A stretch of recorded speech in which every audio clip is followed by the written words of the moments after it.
The World Health Organization says the symptoms include fever, difficulty breathing, and possible lesions on both lungs.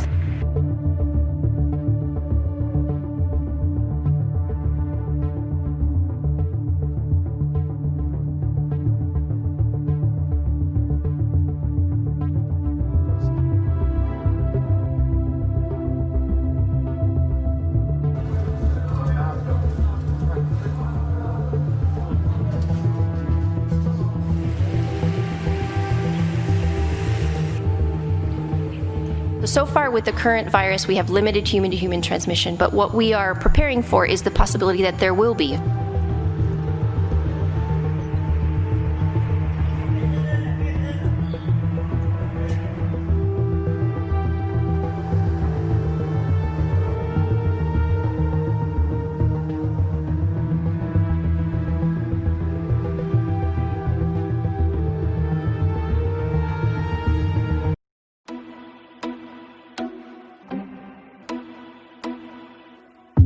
En los últimos días de 2019, el gobierno chino admitió que tenía un problema.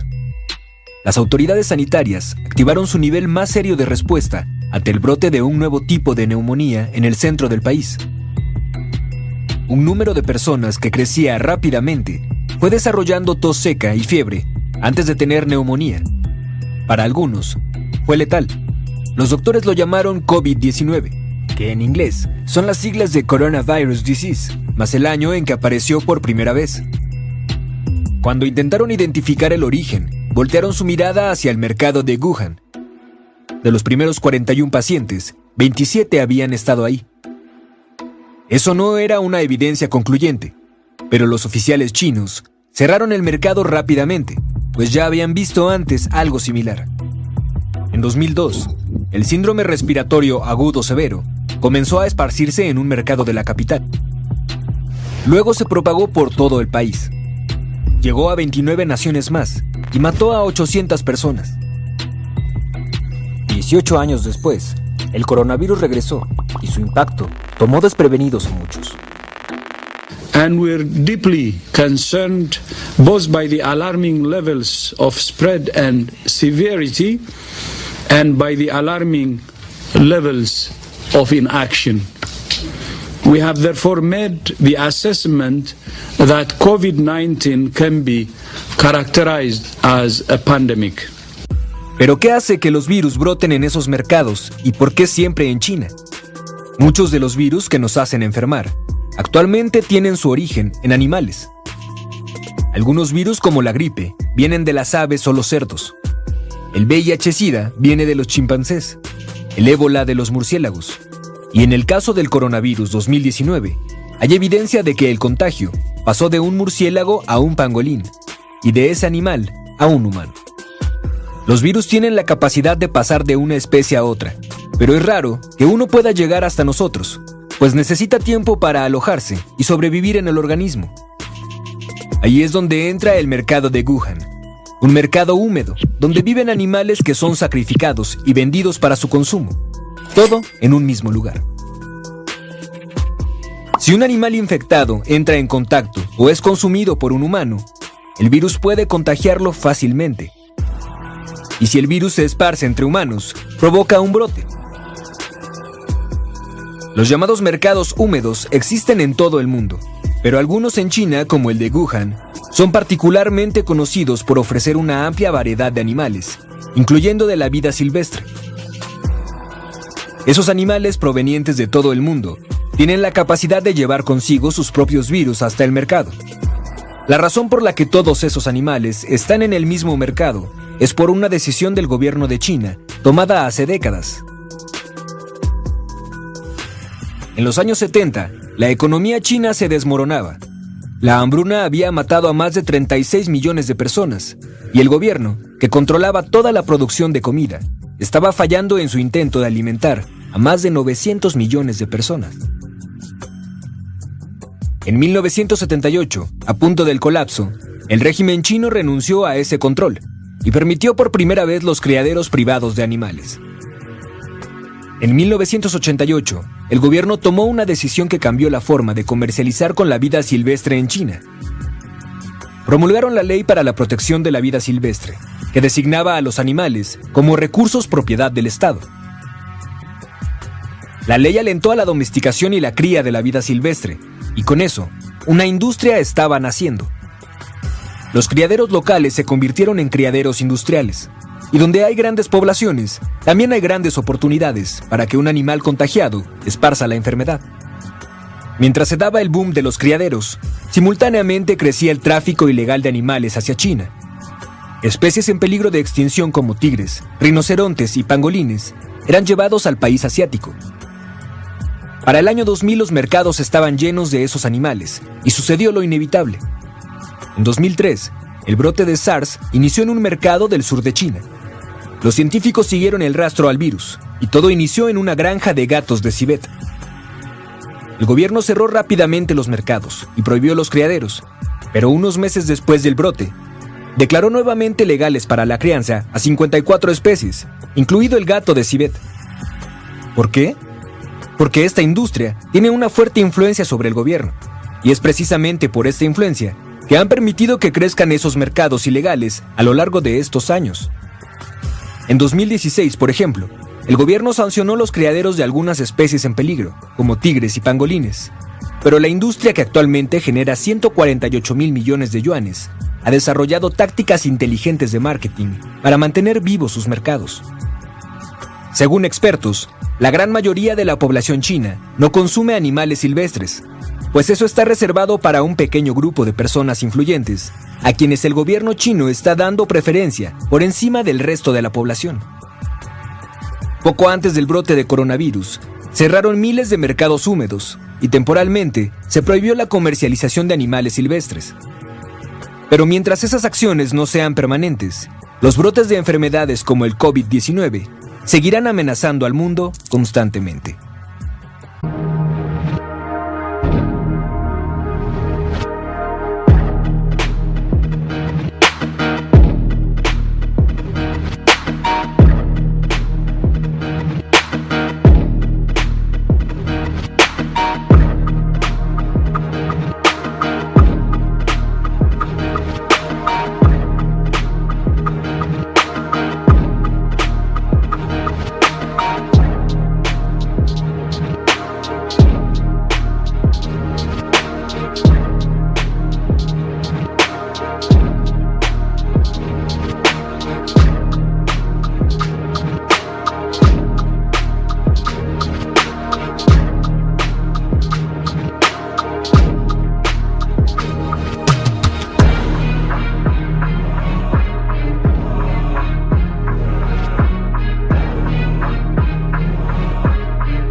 Le gustaría que le dejaran de respirar en la nuca por su responsabilidad en la propagación del coronavirus. Muchos gobiernos están pidiendo una investigación independiente para saber qué fue lo que verdaderamente sucedió. ¿Se escapó este virus del famoso Instituto de Virología de Wuhan? Este es un reportaje de Rodrigo Rodríguez.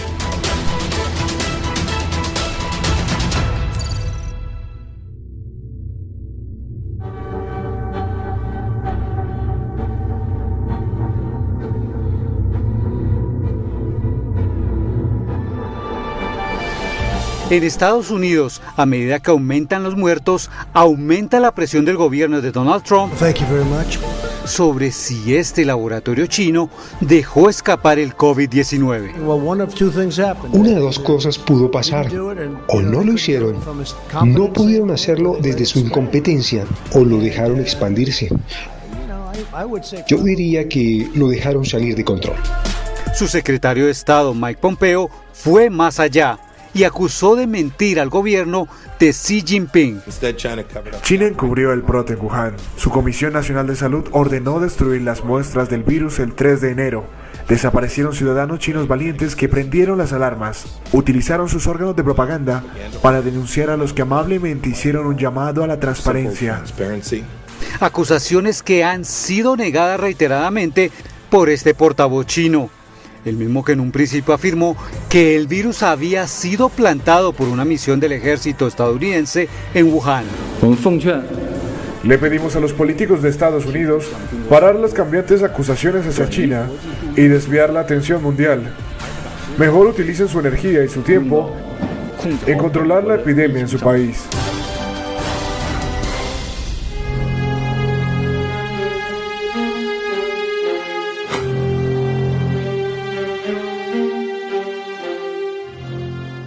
Este es el laboratorio de la discordia. En medio de la controversia sigue estando el laboratorio de virología de Wuhan.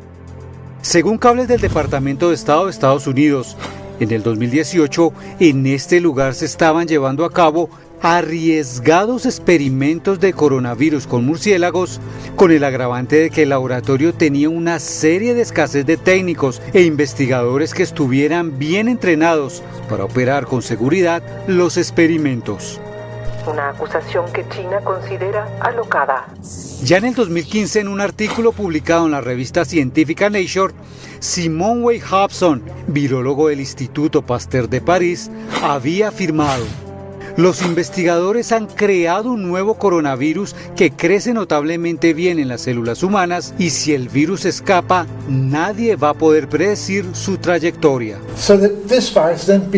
Testigo directo contactó al autor de esta cita premonitoria. Dr. Weil-Hobson, ¿qué fue lo que usted dijo en 2015? Yo le dije que si este virus escapaba, podía yo garantizar que este hombre no sería capaz de predecir qué le pasaría a los seres humanos.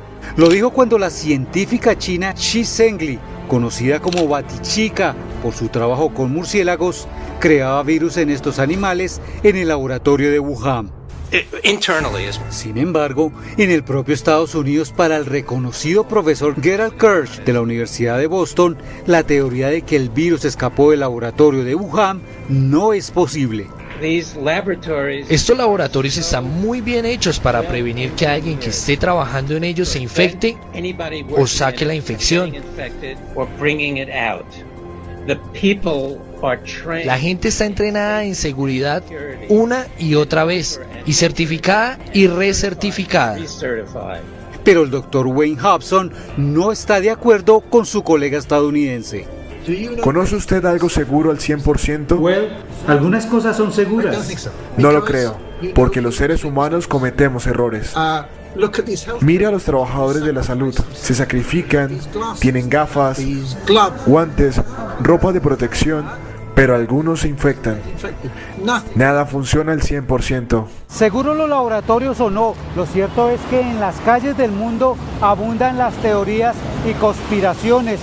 Mientras aumentan los muertos, los gobiernos de diferentes países exigen transparencia por parte de la administración china. Creo que cuanto más transparente sea China para aclarar la historia de este virus, mejor para todos nosotros en todo el mundo aprender de él. Algo con lo que concuerda el presidente de Francia, Emmanuel Macron. Las opciones que se han tomado y lo que es China hoy, y que respeto, vamos a no ser tan ingenuos como para decir que es mucho más fuerte. No lo sabemos. Y obviamente parece que las cosas que no sabemos han pasado. Es más, algunos piden una investigación independiente. Así lo hizo la primera ministra de Australia, Marise Payne, en diálogo con Noticias ABC de ese país. Necesitamos saber los detalles que una revisión independiente identificaría para nosotros sobre el génesis del virus, sobre las posibilidades de manejarlo y abordarlo con la apertura con la que la información fue compartida. Algo que llama poderosamente la atención fue la cláusula que el gobierno chino puso en diciembre pasado al tratado comercial que ese país firmó con Estados Unidos este mes de enero y en el que advertía que si había una pandemia, China no tendría que comprarle a la Unión Americana. Así lo hace notar la economista estadounidense Danielle DiMartino Booth, quien fue asesora en el Banco Federal de la Reserva de Dallas, en una entrevista. ¿Sabían los chinos que este virus estaba rondando el mundo por 6 semanas antes de encerrar a Wuhan? Sí, lo sabían. ¿Es eso criminal? Sí, lo es. ¿Merece esto ser señalado por el mundo? Sí, lo merece, porque sabemos que esto fue el problema que hizo todo esto un fenómeno global imposible de contener. El general retirado de la Fuerza Aérea de los Estados Unidos y analista del prestigioso Instituto Hudson de Washington afirma con vehemencia que China está mintiendo. La pandemia fue causada por el Partido Comunista Chino. No sabemos todavía el origen, tal vez nunca lo sepamos, porque necesitamos tener acceso a la gente y a los investigadores que trabajan en Wuhan. Según el general, quien fue diplomático en Beijing, el Partido Comunista Chino encubre la verdad. General Spalding, ¿por qué cree usted que el Partido Comunista está encubriendo la verdad? No se puede confiar en el Partido Comunista Chino cuando se trata de esclarecer la pandemia potencial, que implica que ellos necesitan proteger bien a su sociedad. Algo que está descartado por las agencias de inteligencia de Estados Unidos es que el COVID-19 haya sido fabricado como un arma biológica. En lo que sí hay duda es si el virus fue originalmente transmitido por un murciélago, como afirma el gobierno chino. Creo que la evidencia es muy fuerte e independiente de la política. Sabemos que los murciélagos tienen muchos virus sin enfermarse y que algunos de esos virus son transmitidos a humanos. En esto el investigador del Instituto Pasteur de París no está de acuerdo con el profesor Kirsch. No creo que venga de los murciélagos. La razón es la diferencia entre los virus de Wuhan. La diferencia genética entre el virus del SIDA y el del COVID es muy grande. En lo que concuerdan los dos científicos es que el COVID-19 no fue creado. Nada sugiere que haya sido creado. Hay una alternativa que no podemos excluir, que sería que alguien lo aisló de otro animal sin haberlo creado. Lo cierto es que Beijing no ha permitido que científicos internacionales puedan hacer investigaciones independientes en Wuhan. Este será un tema que seguirá en la palestra pública, especialmente en Estados Unidos, país que en noviembre de este año elegirá presidente.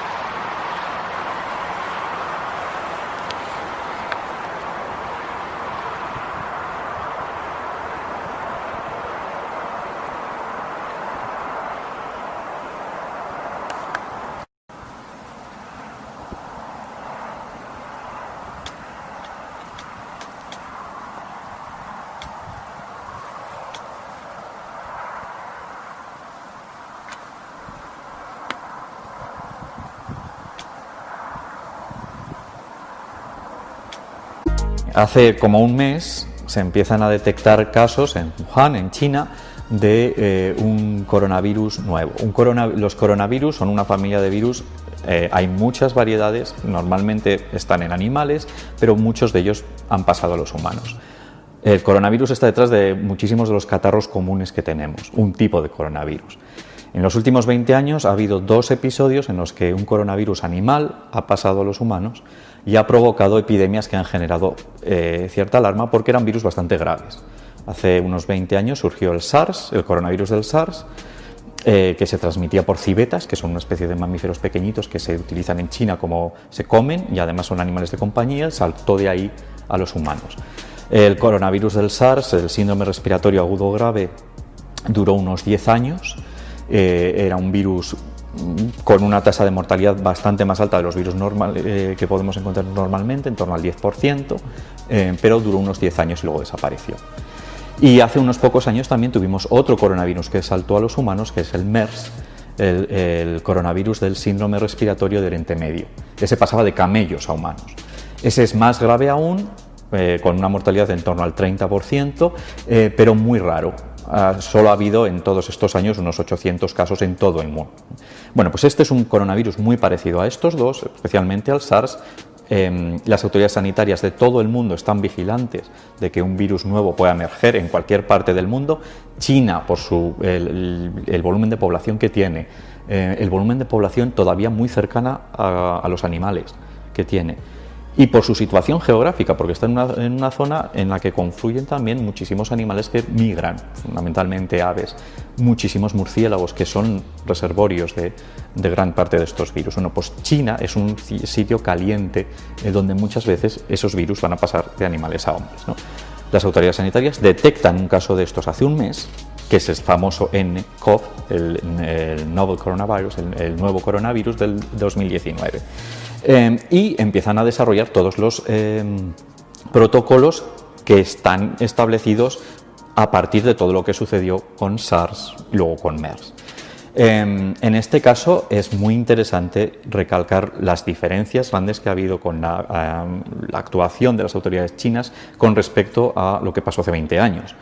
Porque frente a la opacidad que se denunció desde la comunidad internacional entonces, con el SARS, ahora estamos viviendo un momento de colaboración y de transparencia casi absoluta. Y un deseo, con medidas tan drásticas como puede ser poner en cuarentena casi 40 millones de personas, por contener la cosa, de hacerlo bien y mostrar a la comunidad internacional que son fiables, cosa que estuvo durante una temporada en duda con lo de SARS y todo eso. Y esa es la situación en la que estamos ahora. A día de hoy hay unos pocos miles de infectados confirmados por las autoridades chinas, en torno a 200, 300 muertes probablemente ahora mismo. Hay una serie de casos en otros países, la inmensa mayoría de los cuales venían directamente de China, pero ha habido también ya algún caso de transmisión fuera de China de persona a persona. Esto es el hecho simplemente de que haya habido transmisión de casos de persona a persona fuera de China, es lo que ha llevado a la Organización Mundial de la Salud ayer a declarar un estado de emergencia, que es simplemente poner en marcha una serie de protocolos para facilitar la coordinación internacional y acotar el problema. Pues es un problema que está muy monitorizado. Hay mucha gente que tiene mucha experiencia y sabe muy bien qué hay que hacer en estos casos para intentar contenerlo lo mayor posible. Y esa es la situación que tenemos actualmente. Es muy importante poner en perspectiva lo que está pasando. Estamos hablando de un virus, no es tan peligroso como SARS, no es tan peligroso como MERS, con la información que tenemos ahora, ni muchísimo menos. Estamos hablando de un virus que causa problemas respiratorios, podría ser una gripe grave, para que la gente lo entienda, que ha afectado en un país de 2.000 millones de personas, ha afectado a unas 2.000, probablemente muchas más, pero con síntomas tan leves que ni siquiera se han computado. Pero 2.000, 3.000 personas con síntomas graves y ha causado unas 150, 200, 300 muertes a día de hoy. Pongamos eso en perspectiva. Por ejemplo, ahora mismo estamos pasando en España por la temporada de gripe estacional, que un año normal va a matar de manera directa unas 1.000 personas en España, de manera indirecta unas 10.000.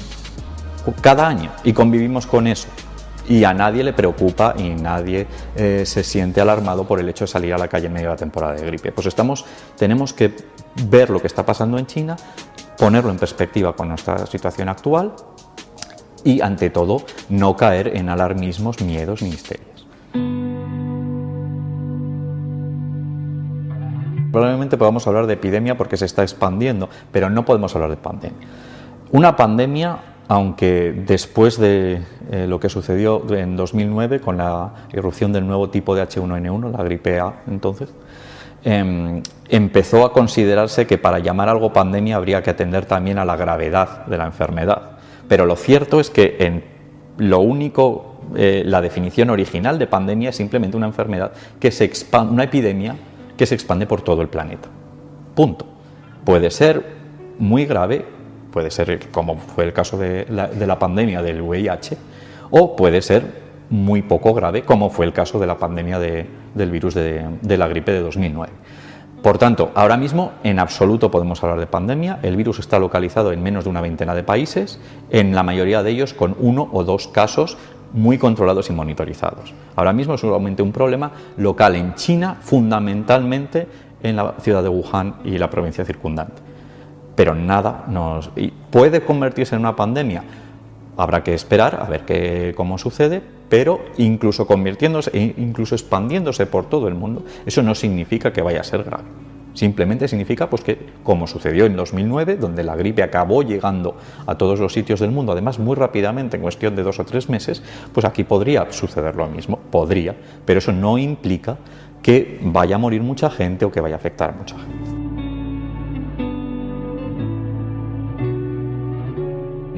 No supone ningún problema, mucho menos en un país como España, con un sistema sanitario y unas autoridades con la experiencia, unos técnicos sanitarios con la experiencia que tenemos nosotros.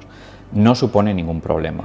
No estamos hablando de un virus que presente las complicaciones muy distintas que presentaba, por ejemplo, el filovirus de Ebola, cuando repatriamos a aquellos afectados y se produjo un contagio por incapacidad, de desconocimiento del personal para trabajar con ese virus. En este caso estamos hablando de un virus respiratorio, muy parecido a lo que sería una gripe, con unas medidas adoptables para evitar la transmisión muy sencillas. Por tanto, no existe absolutamente ningún problema. La Organización Mundial de la Salud es verdad que no recomendó la repatriación porque efectivamente es más fácil contener un brote cuando tienes a todos los sospechosos de estar infectados. Recordemos, las autoridades chinas no hubieran dejado repatriar a nadie que presentara síntomas. O sea, la gente que estamos trayendo está libre de síntomas y probablemente no vayan a desarrollar ninguno. Pero los sospechosos, la OMS recomendaba tenerlos siempre en el mismo sitio. Traerlos no supone ningún problema, no supone ningún peligro, pero bueno, en este caso nos tenemos que poner también en la situación de esas personas, de esos familiares que presionan a sus respectivos gobiernos, que son gobiernos occidentales relativamente poderosos, pues Francia, Alemania, España, Estados Unidos o Canadá, para que se los traigan, ¿no? Lo importante, tranquilidad absoluta, porque no implica ningún riesgo. Nuestro sistema es capaz de manejar esto y cosas muchísimo peores.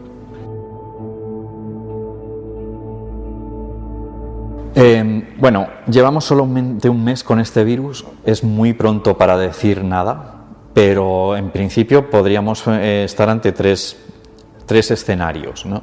El escenario que mejor pintaría sería que efectivamente todo el esfuerzo que están haciendo las autoridades chinas, fundamentalmente ahora con el apoyo de la coordinación de la OMS, den fruto y el brote se quede en lo que está, en Wuhan, en la zona restringida de Wuhan, y los otros casos que han sido perfectamente identificados y aislados por todo el resto del mundo se queden ahí.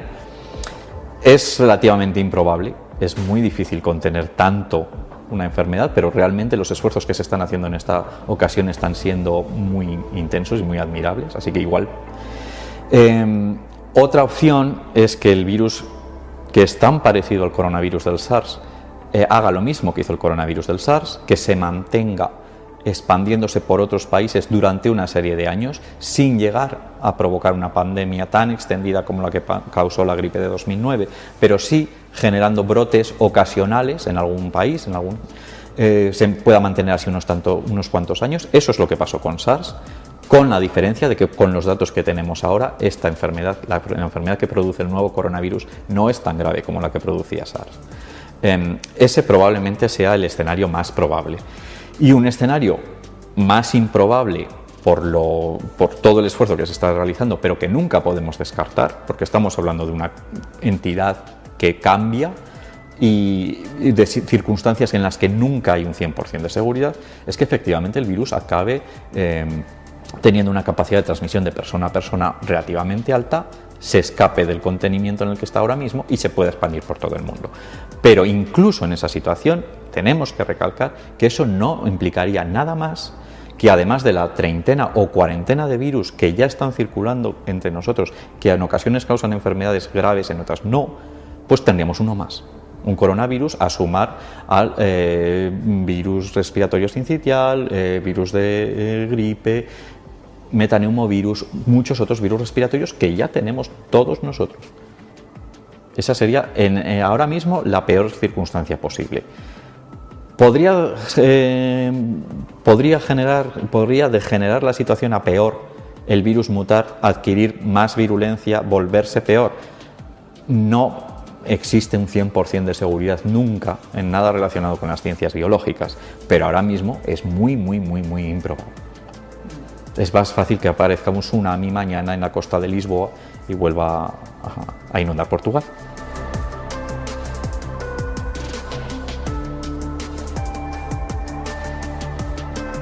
Vamos a acotarlo a enfermedades respiratorias, que es lo que les decimos todos y cada uno de los años cuando comienza la temporada de gripe. Repito, la temporada de gripe anualmente mata de forma directa en España en torno a 1.000 personas, de forma indirecta, superponiéndose con otras condiciones previas que tienen, en torno a 20.000 personas.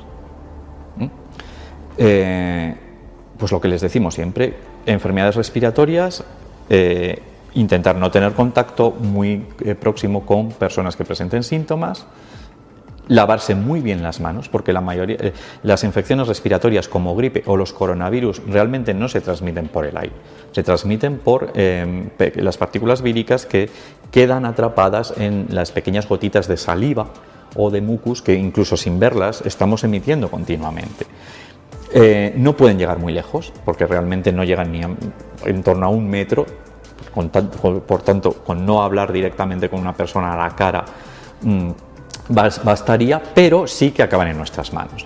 Y sin darnos cuenta estamos continuamente tocando cosas, tocándonos nosotros, tocándonos los ojos, y ahí es por donde el virus puede realmente infectarnos. Por tanto, higiene manual, lavarse las manos con jabón, no hablar a nadie demasiado cerca a la cara, toser y estornudar no en la mano, ni preferiblemente tampoco en un pañuelo, sino en el hombro, porque normalmente no vamos por ahí refrotándonos el hombro con otra gente, ¿no?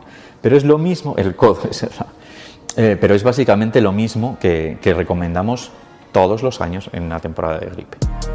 Uno de los problemas más importantes de los cristianos son sus hijos, familiares y amigos incrédulos y de corazón endurecido, lo que se transforma en una barrera que impide un relacionamiento profundo y que a su vez produce el dolor de que se puedan perder para la vida eterna. Muchos de nosotros oramos sistemáticamente por ellos y muchas veces sentimos que no se producen cambios. Y nos entra la duda si estamos orando correctamente, si estamos pidiendo adecuadamente, cómo Dios obra en ellos y qué nos pide que hagamos. En este video vamos a hablar sobre cómo Dios opera con los incrédulos, las gracias que les entrega y cuáles son las mejores formas de orar por ellos.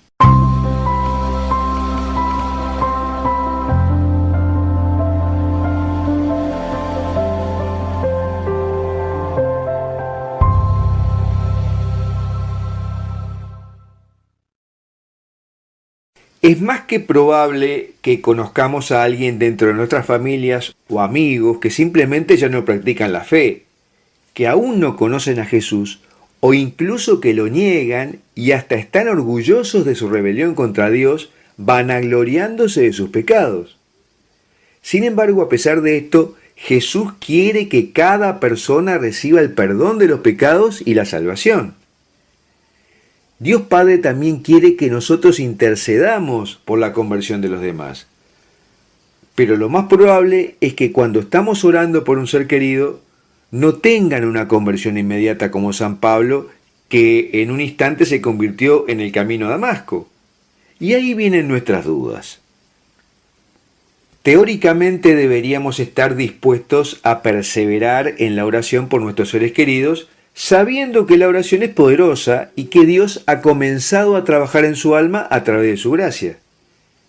Sin embargo, su eficacia se mide por los frutos, y quizás no veamos los frutos con la rapidez que aspiramos. Y entonces podemos mirar a los santos para ver muchos ejemplos de cómo perseveraron en la oración por la conversión de otros y cómo lo lograron.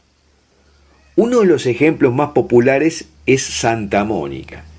A través de sus oraciones diarias y abundantes lágrimas durante 17 años, las oraciones de Santa Mónica finalmente condujeron a la conversión de su esposo pagano y su hijo, que se convirtió luego en el famoso teólogo San Agustín de Hipona. También es importante tener en cuenta que Dios desea que oremos por la conversión no solo de nuestros seres queridos, sino también por la conversión de todos los incrédulos en todo el mundo. Podemos sentir el llamado a orar de una manera especial, ya sea por un político, una celebridad, una figura deportiva, o alguien a quien encontramos solo una vez en nuestras vidas en una reunión casual. Un ejemplo es Santa Teresita de Lisieux, que oró por la conversión de un asesino notorio e impenitente llamado Henry Pranzini antes de su muerte en la guillotina por sus asesinos. Al día siguiente de su muerte, Santa Teresa supo que cuando estaba a punto de meter la cabeza en la guillotina, este Henry Pranzini se dio vuelta, agarró el crucifijo que el sacerdote le tendía y besó las heridas de nuestro Señor 3 veces. Si combinamos, además, nuestras oraciones con ayuno y penitencia, estas se vuelven más poderosas para la conversión, incluso de los pecadores endurecidos. Sin embargo, a veces nos encontramos con gente que dice que no es necesario abandonar el pecado y convertirse para que Dios responda a sus pedidos. Son pecadores endurecidos que oran a Dios por problemas personales, aunque no están dispuestos a seguirlo. Y también encontramos personas que oran por esos pedidos de los incrédulos y estos pecadores endurecidos sin tomar en cuenta la necesidad de conversión. Puede ser que oren para que Dios les conceda un trabajo o por una enfermedad, o incluso para que Dios proteja el pecado que están cometiendo. Por ejemplo, el caso más extremo de esto último sucede cuando narcotraficantes oran a la devoción mexicana llamada Santa Muerte para que su cargamento llegue a destino o no los atrape la policía. ¿Dios escucha las oraciones de los incrédulos y los pecadores endurecidos? ¿Qué oraciones escucha cuando oramos por ellos? Depende de lo que queremos significar con la palabra escuchar. Nunca se puede argumentar en un sentido literal que Dios no puede escuchar algo, porque nada escapa a la atención de Dios y en ningún sentido podría decirse que es incapaz de escuchar una oración. Sin embargo, si escuchar significa que una oración sería recibida favorablemente por Dios, ese es otro asunto. En general, tanto en el Antiguo como en el Nuevo Testamento, parece que Dios presta poca atención a las oraciones de los pecadores mortales no arrepentidos, o sea que tendrán dificultad para que sus oraciones sean respondidas como a ellos les gustaría. Sin embargo, los pecadores mortales participan de muchas de las bendiciones de Dios, porque el Señor hace que el sol salga sobre los malos y los buenos, y deja que llueva sobre los justos y los injustos, como dice la Escritura. No los abandona. Por lo tanto, el cómo y cuándo Dios elige bendecir o retener las bendiciones de los injustos no es una propuesta de todo o nada, sino que es parte del misterio de su providencia. Quizás Él sabe que una persona algún día se arrepentirá y entonces contesta positivamente parte de las oraciones. Quizás Él sepa que una oración contestada ahora ayudará a llevar al arrepentimiento más tarde. O quizás también Él sepa que retener una bendición es el mejor curso. De modo que Dios permanece soberano al aplicar su sabiduría a cada situación. Y Santo Tomás de Aquino dice que la oración del pecador endurecido no merece ser escuchada por justicia, sino por la pura misericordia de Dios. Y en la primera carta de San Juan 5:15, nos dice que si estamos razonablemente seguros de que alguien está cometiendo un pecado grave, deberíamos evitar rezar por cosas menores para él, como por ejemplo un nuevo trabajo. Más bien lo esencial es que la oración realmente eficaz para ellos es orar por su arrepentimiento y su conversión, porque los pecados mortales bloquean poderosamente cualquier otra bendición, mientras que el arrepentimiento y cumplir la voluntad de Dios abre la relación con Él y su canal de gracias. Entonces, ¿cómo debemos orar por nuestros familiares y conocidos incrédulos y hasta inmersos en pecados mortales permanentes? Aquí van algunos consejos. Siguiendo a Santo Tomás, debemos orar por las cosas necesarias para su salvación y en forma perseverante. Debemos orar para que Dios les ablande el corazón y establezca su residencia dentro de ellos.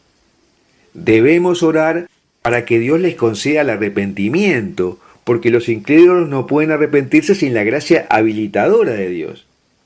Y que los lleve al conocimiento de la verdad, que vayan a Cristo, porque nadie va al Padre sino por su Hijo. Debemos orar también para que Dios les ilumine para creer en las maravillas del Evangelio. Y orar para que Dios los libere de la esclavitud del pecado y elimine la influencia cegadora del maligno, que es el Dios de este mundo. Debemos orar también para que Dios use cualquier circunstancia para hacer su trabajo en ellos. Hay que apelar a Dios para que extienda su misericordia sobre estas personas y para que Dios sea glorificado con la salvación de estas personas, ya que no recibe ninguna alegría al verlas perecer. Y también debemos orar por nosotros mismos, para que se desarrolle una relación profunda y significativa con ellos que les permita escuchar la verdad. Además, para que tengan amistades cristianas. Esto es especialmente importante para los jóvenes porque ellos tienden a interactuar más con las personas de su misma edad. Debemos pedir para que Dios guíe a otros cristianos hacia ellos, para que les muestren un ejemplo de vida cristiana y les hablen del Evangelio. Hay que rezar también para que estos incrédulos sean capaces de ver las buenas obras de quien reza por ellos y de alguna manera vean el modelo para que ellos copien. Debemos rezar fielmente y persistentemente, no solo por un tiempo. Y para ello debemos pedir a Dios la gracia de hacerlo y también para fortalecer la confianza de que Dios está obrando en ellos.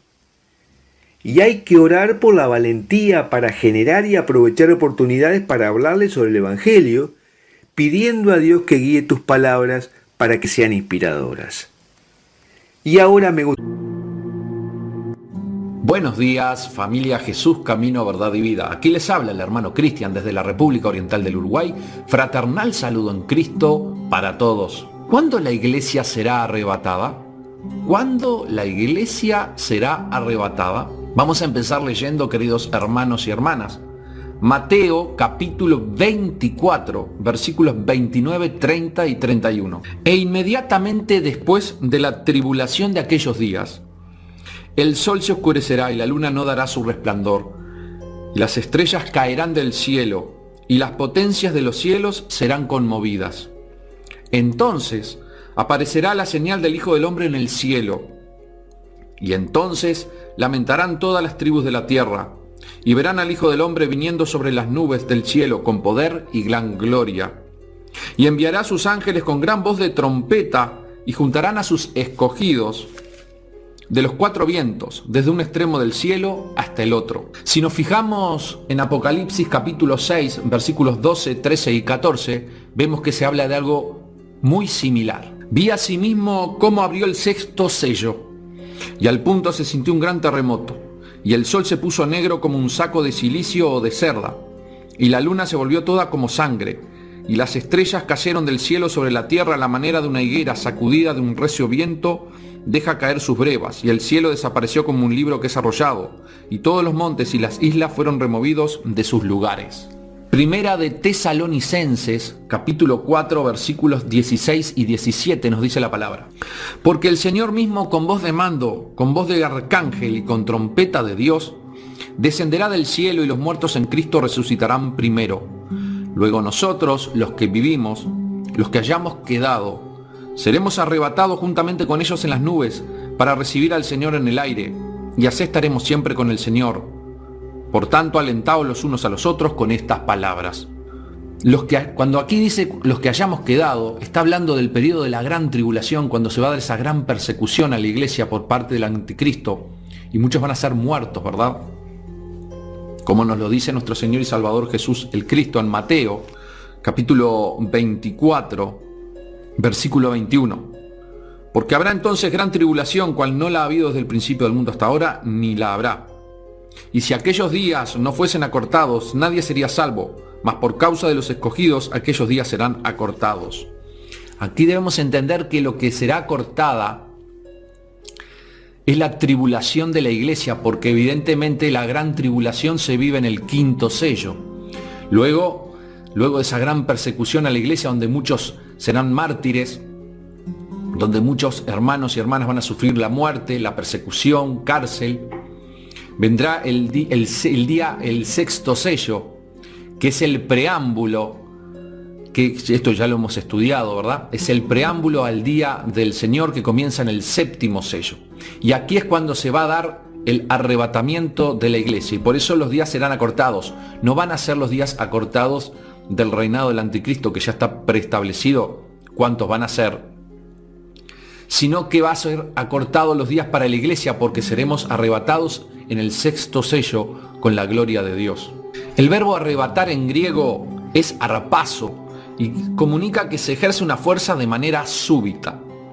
Vemos que el día del Señor, es decir, la ira de Dios, comienza con el séptimo sello. La venida de Jesús será visible. A esto lo podemos ver, entre otros versículos, evidentemente voy a dar solamente uno. Apocalipsis, capítulo 1, versículo 7. He aquí que viene con las nubes, y todo ojo le verá, y los que le traspasaron, y todos los linajes de la tierra harán lamentación por él. Sí, amén. Es igual a lo que decía en Mateo, capítulo 24. Es decir, Jesús va a venir en las nubes, va a ser visible su venida para arrebatar al cuerpo de Cristo. Por esto de que es visible, vemos en Apocalipsis capítulo 6, versículos 15, 16 y 17 lo siguiente. Y los reyes de la tierra, y los grandes, los ricos, los capitanes, los poderosos, y todo siervo y todo libre, se escondieron en las cuevas y entre las peñas de los montes. Y decían a los montes y a las peñas, caed sobre nosotros y escondednos del rostro de aquel que está sentado sobre el trono y de la ira del Cordero, porque el gran día de su ira ha llegado, y ¿quién podrá sostenerse en pie? Ellos vieron la venida de Jesús y por eso se escondieron, por eso temieron, porque entendieron y comprendieron que el tiempo de la ira de Dios estaba por llegar, por comenzar. El tiempo verbal ha llegado puede tener dos significados. El primero describe un evento que ya ha ocurrido. El segundo describe un evento que ocurrirá pronto. Nosotros pensamos que debido al contexto en que se está dando esto, la correcta es la segunda, que describe un evento que ocurrirá pronto. Es decir, el sexto sello es la preparación, el preámbulo para el día del Señor que se dará en el séptimo sello. Y estas personas de aquí vieron a Jesús y por esto entendieron y comprendieron que pronto se iba a dar la gran ira de Dios, porque vieron llegar a Jesús en las nubes. Y también vieron estas personas cómo la iglesia de Jesús fue arrebatada. Todos aquellos que habían sido perseguidos, que habían sufrido tribulación, que muchos habían sido muertos, los que aún quedaban, los cristianos que aún, la iglesia perseguida que aún quedaba en la tierra, vieron cómo fueron primero los muertos resucitados y después fueron ellos arrebatados. Y ellos lo vieron, fue algún suceso visible, y por eso temieron, porque entendieron y comprendieron que la ira de Dios estaba por llegar. Mateo capítulo 24, versículo 40-41 nos aclara esto. Entonces estarán dos en el campo, el uno será tomado y el otro será dejado. Dos mujeres estarán moliendo en un molino, la una será tomada y la otra será dejada. Cuando Jesús venga en las nubes y mande a sus ángeles a los cuatro vientos, como dice que es por todo el mundo, significa esto, por los 4 puntos cardinales, va a ser un arrebatamiento visible. Van a ver cómo aquellos que estaban siendo perseguidos van a ser arrebatados. Además, Mateo capítulo 24 versículo 30, que dice lo siguiente: entonces aparecerá la señal del Hijo del Hombre en el cielo, Y entonces lamentarán todas las tribus de la tierra y verán al Hijo del Hombre viniendo sobre las nubes del cielo con poder y gran gloria, es paralelo a Apocalipsis capítulo 6, versículos del 15 al 17 que les acabo de leer. Sobre la última trompeta, debemos ir en 1 Corintios capítulo 15, versículos 51 y 52, habla sobre esto. He aquí os digo un misterio. No todos dormiremos, pero todos seremos transformados. En un momento, en un abrir y cerrar de ojos, a la final trompeta, porque se tocará la trompeta, y los muertos serán resucitados incorruptibles. Pero esto digo, hermanos, que la carne y la sangre no pueden heredar el reino de Dios, ni la corrupción hereda la incorrupción. He aquí os digo un misterio, no todos dormiremos, pero todos seremos transformados. En un momento, en un abrir y cerrar de ojos, a la final trompeta, porque se tocará la trompeta y los muertos serán resucitados incorruptibles, y nosotros seremos transformados. La final trompeta de la que habla Pablo no tiene nada que ver de la final trompeta del Apocalipsis. Aquí la final trompeta se refiere a la fiesta judía de las trompetas. Al final toque, que se llamaba la final trompeta, que era un sonido final que se extendía lo más que se podía y aumentaba de volumen, hasta que la persona que tocaba no podía mantener más el aire en sus pulmones. Esta es la final trompeta que nosotros pensamos que estaba hablando Pablo, y no la final trompeta del libro del Apocalipsis. Vemos entonces que cuando el Señor Jesús regrese, se lo va a ver en las nubes, se tocará la trompeta, los muertos serán resucitados, los muertos en Cristo serán resucitados, recibiremos al Señor en el aire. Y vemos también que en Mateo capítulo 24, versículos 30 y 31, Jesús describe esta misma escena. Vemos cómo entonces todo apunta a que evidentemente el arrebatamiento de la iglesia se dará en el sexto sello. ¿Y cuándo vemos esto? En Apocalipsis capítulo 7, versículos 9 y 10. Después de esto miré y aquí una gran multitud, la cual nadie podía contar, de todas naciones y tribus y pueblos y lenguas, que estaban delante del trono y en la presencia del Cordero, vestidos de ropas blancas y con palmas en las manos, y clamaban a gran voz diciendo: la salvación pertenece a nuestro Dios que está sentado en el trono y al Cordero. Luego nos habla en el versículo 14 que estos han salido de la gran tribulación y han lavado sus ropas y las han emblanquecido en la sangre del Cordero. Es decir, esta era la iglesia que creía en el sacrificio expiatorio de Jesús en la cruz, que aceptaron a Jesús como su Señor y Salvador personal, que se bautizaron, nacieron de nuevo. Era la iglesia de Cristo. Y lo que habla aquí es que evidentemente se salió después de la gran tribulación, y la gran tribulación estuvo en el quinto sello. Pero también habla que había una multitud que no se podía contar, porque eran los muertos en Cristo de la iglesia, los muertos en Cristo desde que comenzó la iglesia, y los que hayan quedado hasta el final, es decir, los que hayan sido arrebatados en ese momento, estaban todos unidos. Dice que están delante del trono de Dios y les sirven día y noche en su templo, y ya no tendrán hambre ni sed, y el sol no caerá más sobre ellos ni calor alguno. Porque el Cordero que está en medio del trono los pastoreará y los guiará a fuentes de aguas de vida, y Dios enjugará toda lágrima de los ojos de ellos. Vemos aquí cómo esto simboliza a la iglesia que está en el cielo, con su amado Señor y Salvador, con el esposo, y que evidentemente luego va a caer toda la ira de Dios en el séptimo sello, y Dios dice que nos guardará de la ira, y esto es así, guarda a su iglesia de la ira. Y por eso se entiende ahora que los 144.000, una vez que vieron a Jesús en los cielos, van a ser sellados, y allí van a creer y se van a hacer las primicias, como yo hablaba en el video anterior, que van a predicar el evangelio a todo Israel, para que todo Israel sea salvo, porque ya la iglesia no va a estar más en ese... Yo decía que según la Biblia va a ser un año el tiempo que dure la ira del Señor. En ese año va a haber un tiempo en que todo Israel va a ser salvo, ya no los gentiles, porque ya la plenitud de los gentiles entró a la iglesia, y ya la iglesia no va a estar aquí en la tierra, sino en el cielo. Y bueno, y luego sí, Jesús va a estar evidentemente monitoreando y llevando toda la ira del Cordero, la ira de Dios, y luego regresará. Pero ya vemos que cuando regrese para la batalla del Armagedón no se habla de trompetas, no se habla de que juntará a sus escogidos, sino que directamente viene para combatir al anticristo y todo su ejército, y mandarlos al lago de fuego al anticristo y al falso profeta, y matar a todos aquellos que seguían al anticristo, para establecer el reino milenial, y la iglesia también bajará con ellos, con Jesús. también bajará con Jesús, igual que sus ángeles. Pero evidentemente vemos cómo en este estudio, y de acuerdo a la palabra de Dios, todo indica que el arrebatamiento de la iglesia será en el sexto sello. Será un arrebatamiento visible con Jesús viniendo en las nubes y nosotros iremos hacia Él para estar en el aire con Él. Estaremos luego en el cielo, evidentemente, y evidentemente todo apunta a que esto se va a dar en el sexto sello.